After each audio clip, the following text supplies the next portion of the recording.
মূল জায়গা হচ্ছে ফিলিস্তিন। শেষ জামানার সবচেয়ে ইম্পর্টেন্ট জায়গা হচ্ছে প্যালেস্টাইন। শেষ জামানার যত বড় বড় ঘটনাগুলো ঘটবে, ইমাম মাহাদির আগমন, মুসলিম বাহিনীর বিজয়, জেরুজালেম পুনরুদ্ধার, ইসলামিক খেলাফত প্রতিষ্ঠা, ঈসা আলাইহিস সালামের আগমন, সব ওই জায়গাকে কেন্দ্র করে। সব কিছুই ওখানেই দাজ্জাল বের হবে, দাজ্জালকে আবার মারাও হবে সেখানে, সব কিছু ওখানে। কিন্তু ওই দিক থেকে মুসলিমদের দৃষ্টি ফোকাস করে অন্যদিকে সরিয়ে দেওয়া হচ্ছে। ফিলিস্তিনিদেরকে দেখলেই গুলি মেরে দিতে বলা হয়েছে, দেখেছেন? দেখেন নাই?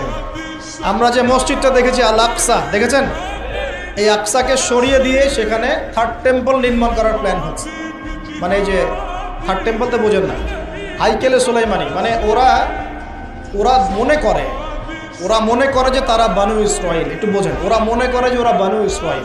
আসলে ওরা বানু ইসরাইল নয়, ওরা হচ্ছে ইউরোপিয়ান জিউস। ওরা মনে করে যে ওদের একজন মাসিহ আসবে। কে আসবে? মাসিহ মানে ত্রাণকর্তা। মাসিহ মানে কি? ত্রাণকর্তা। যে আসলে তারা শুধু আরব না, সারা বিশ্ব তারা শাসন করবে, এমনটা তারা মনে করে।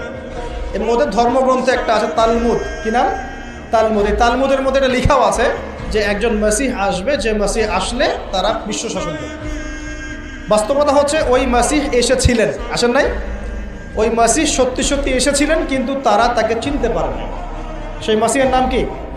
নবী ঈসা আলাইহিস সালাম। আমরা বলি না মাসিহ ইবনে মারইয়াম, আমরা বলি না ঈসা আলাইহিস সালামকে আল্লাহর মাসিহ না, ত্রাণকর্তা। ঈসা আলাইহিস সালামকে তারা চিনতে ব্যর্থ হয়েছে এবং তাকে তারা হত্যারও চেষ্টা করেছে। কিন্তু আল্লাহ রাব্বুল আলামিন তাকে উঠিয়ে নিয়েছেন কোথায়? আল্লাহর কাছে। ওয়ামা ক্বাতালুহু ওয়ামা সালাবুহু। তারা তাকে হত্যাও করে নাই, ক্রুশবিদ্ধ করতে পারে নাই, বরং আল্লাহ পাক তাকে বাল রাফাআহুল্লাহু ইলাইহি, আল্লাহ পাক তাকে তার কাছে উঠিয়ে নিয়েছে। তো বিষয়টা কি দাঁড়ালো? ওরা মনে করে যে ওদের একজন মাসিহ আসবে, যেই মাসিহ আসলে পরে তারা সারা বিশ্বটাকে শাসন করবে। ঠিক আছে? কারা শাসন করবে? জিউসরা। যারা মনে করে ওরা বানু ইসরাইল, আসলে তারা বানু ইসরাইল নয়, তারা ইউরোপিয়ান জিউস। এখন ওরা চায় এই মসজিদ আকসাকে সরিয়ে দিয়ে ওখানে হাইকেলে সুলাইমানি নির্মাণ করে। এটা কি? সুলাইমান আলাইহিস সালামের সময় তারা যেমন বিশ্ব শাসন করেছিল না, মনে আছে? সুলাইমান আলাইহিস সালামের সময় এত দাপট ছিল তখন, সুলাইমান আলাইহিস সালাম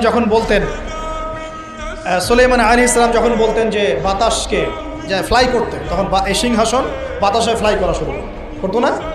সুলাইমান আলাইহিস সালাম যখন জিনদেরকে বলতেন এই কাজ করো, জিনরা এই কাজ করো।